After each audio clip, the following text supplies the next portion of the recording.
So today we want to look into a topic, a theme that is a mirror image of what we looked at in the last video. In the last video, we talked about God's humility, and that itself was an outgrowth of the video before it. So be sure to go back and watch all the videos. We talked about dangers of spirituality, which moved us into God's humility. And today we want to talk about man's humility or human's humility as a reflection of God's humility. Because we're talking about spirituality and seeking to connect with God and His creation in ways that make life more meaningful. And if the God whom we seek to connect with is a humble God, then that begins to dictate the pace, or dictate the framework of what kind of spirituality we can explore as we engage with Him. That's the reason why we're doing this. If God is a humble God, what do we think happens when we try to engage with such a humble God? A God who was willing to become human, and even in His human form, called Himself a worm. If the God who is so humble to feel all things, you go into the Bible, it even talks about He humbled Himself so that life died. Imagine, that's another paradox we didn't look into last time. Life died. How does that happen? And not only that He died a despicable death, because it says the death of the cross. Cross was something reserved for the worst of criminals in that society or in any society. If someone were crucified today, it's like one of the worst punishment anyone could ever deserve. An equivalent of it in today's world is maybe being euthanized, the death penalty, which people carry out in different ways. Maybe people are given certain injections that they pass off in their sleep, which is much more humane. They want to get rid of the person, but they allow them pass off in their sleep. It's much better than the electric chair execution, and it's much better, which itself, I'm not sure which is better, but the firing squad execution.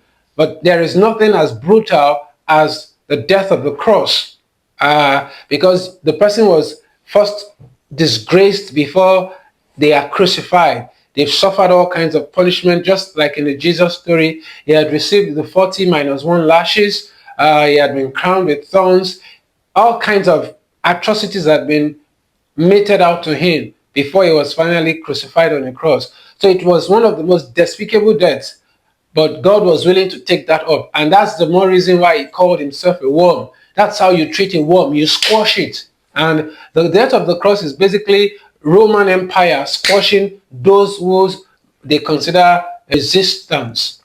That's what they do to a resistance. They crucify the leader of the resistance. And Jesus was kind of pitched as a resistance by the Jewish leaders so that Rome can come in and do what they do, which is to squash any resistance. So that's what you do with a worm. You squash it. And that's why Jesus was willing to reference Himself as a worm. So if the God whom we seek to worship, whom we seek to connect with, is a humble God, what does that say about us? What does that say about the sort of spirituality we are seeking, we want to get into, we are exploring? It has to be something that is framed by humility.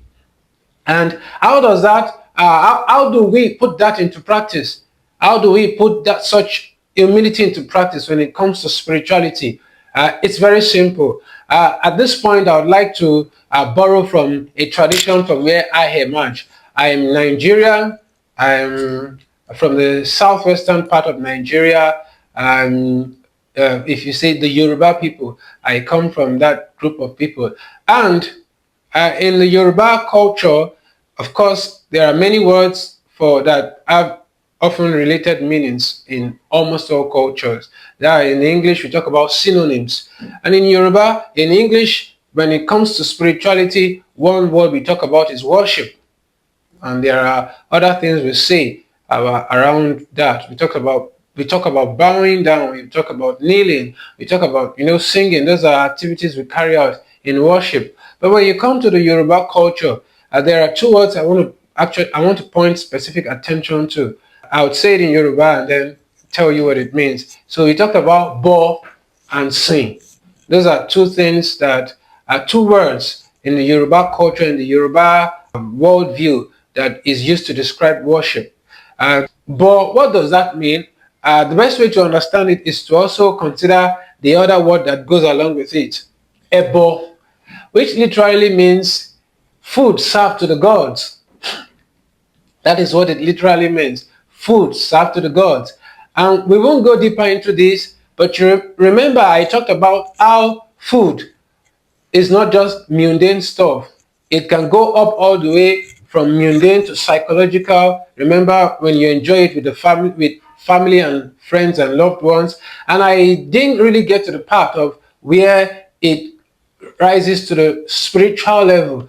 I did mention in another video that sharing a meal with God is the way in which you make food spiritual.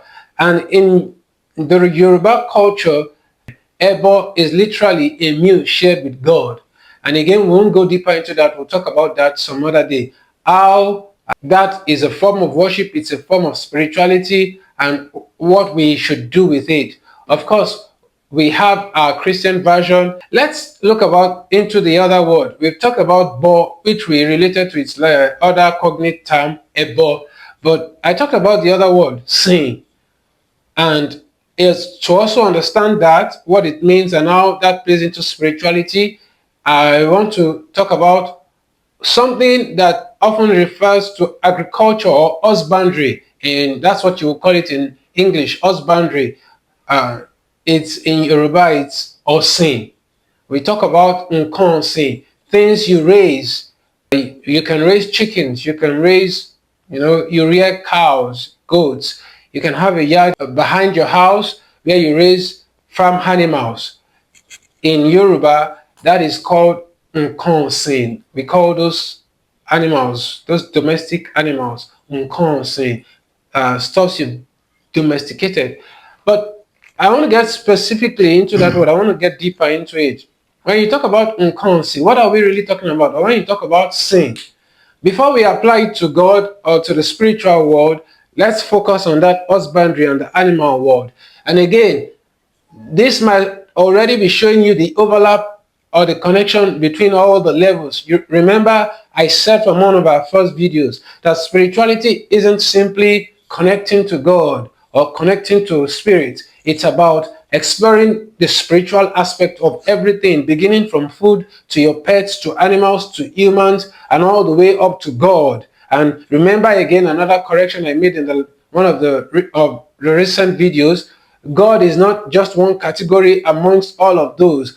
God breaks all categories. God fills all things. He is all in all. He goes through all the category. He is all and none of the category. So remember, don't box God into a category. God defies all categorizations. He fills all and he is all in all. Having said that, when we turn to husbandry and we say again in Yoruba, sin, what are we talking about? Yeah, there are things you can do to rear the animals, to raise the animals, but at the heart of it, what you are really doing is making room for the animal. That's what you're really doing. You are making room for those animals. You're making room for the chicken to breed, to lay eggs, to hatch. You do all sorts of things. You clean, you provide feeding, you provide water, you provide a conducive environment. And all you are doing by providing that conducive environment is to make room for. You are saying to the animals, you are welcome here. You can breed here. You can multiply here. You can grow here. You can thrive here. You are making room for them to thrive. You are telling them you can be all that you have been designed to be and more. And you are encouraging it. You are driving it. You are supporting it. You are facilitating it. Again, to narrow down to a specific word, I want that to be where we put our attention. In Yoruba, when we say sin, we are basically saying making room for you are making room for. You are providing a conducive environment for whatever you see to thrive. Now, once we get that, I believe you can see it already. But if you haven't seen it, let me lay it out. For many, when they seek to be spiritual, there is a lot of asserting of the self. There is a lot of that. Whatever you do, whatever spiritual activity you engage in, whether it's in singing or praying or whatever it is, often the drive, the impulse, the state of heart, the mindset about it is about asserting self. It's about going after. And remember what I said in another video. It's an upside down world. Our intuition often tells us this is what we should do. But we only discover that it's often the flip activity that will get the results. It's an upside down world. It's a paradoxical world. Also, when you want to be spiritual, it's about searching, it's about seeking, it's about going out. And there is always that tendency of we being the ones who, are doing the pushing forward, the going after.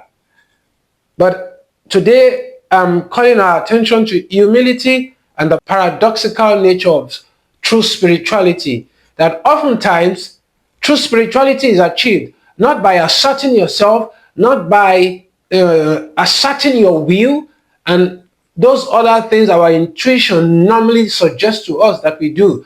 While not totally setting up that aside, they do have their place. But again, the goal of what I'm saying here is to emphasize the humility that must define our spiritual searching. And for that purpose, I'm drawing on that Yoruba term for worship, sing. And I'm saying, if you really want to connect with God, and I'm bringing all I've been saying home right now, if you really want to connect with God, so much more than asserting yourself, much more than going after God, much more than going after spiritual things, often the best approach is by making room for them. Often the best approach is by providing a conducive environment for God in your space. There are certain things you do that you are sending a symbolic message to God. God, you're welcome in my space. You can, pardon me to use this word, thrive. You can flourish in my space. I like a preacher, or I like these words I once heard from a preacher in his prayer. He says, I think he still says it till today, though I haven't listened to him in a while. He said then, and I believe he still says it today, God, live big within me. It's a term that has stuck with me ever since. When we are seeking spirituality, we are driven to pursue, to seek, to go after, to go for, but there's a lot of asserting of ourselves, a lot of asserting of our will. And I'm saying to you today, you might want to be careful about that. If you really want to know God, if you really want to connect with that which makes life more meaningful, or who fulfills life and gives it its full meaning, your approach needs to be that humble approach of making room for, of knowing you don't control the other person.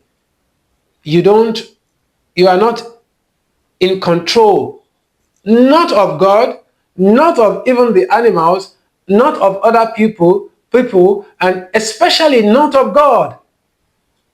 You literally cannot force an animal to thrive in your farm even if you desire it. The best you can do is make room for it. If you try to assert yourself on animals, certainly they would move away from you. What you really do is make room for them. And it's an important approach when you also want to know God, when you also want to become spiritual, when you want to know spiritual things. You do your best job by making room for them. You do your best job by providing a conducive environment much more than asserting yourself. And so this video doesn't get any longer. I would want to wrap it up with a biblical example. Jacob. It's a familiar story, but we do remember when he was returning from his mom's people back to his father's land, or where his father was staying. He feared that his brother's anger would still be overwhelming and might lead to his destruction. And he knew he needed God to intervene. And just like every one of us who are always in the danger of asserting ourselves, when in that narrative we got to the point where it was said about Jacob that he wrestled with an angel, he wrestled with God. That's an expression of what we often do. We assert ourselves, we go after it, we pursue. And again, I'm not ruling it out as entirely bad, but the same message I'm passing across is the same message the angel did pass across to Jacob, but not by teaching him, but by taking an act. What did the angel do? The angel broke his hips. He broke an hip, so that from that day onwards, Jacob began to limp. The angel needed him to know, I am blessing you not because you can wrestle. If I wanted to get rid of you, it was the easiest thing for me. It takes maybe a tap of the finger for an angel to get rid of Jacob. But the angel, God, wasn't interested in destroying Jacob. He, however, needed him to know, I am the one who makes myself known. I am the one who chooses to act. You don't control me. You don't box me up. You don't define me. Jacob, like many of us, must have imagined that he could. And again, it's important that we actually go after what we want. We'll address that in the next video. But we must learn today that the best way to know God, to pursue spirituality, is through that humble attitude. The best thing you can do is to sing, is to make room for. It's your best act of worship. I hope that blesses you. It blesses me, and I'm convinced it blesses you. Until our next episode, have a wonderful rest of your day.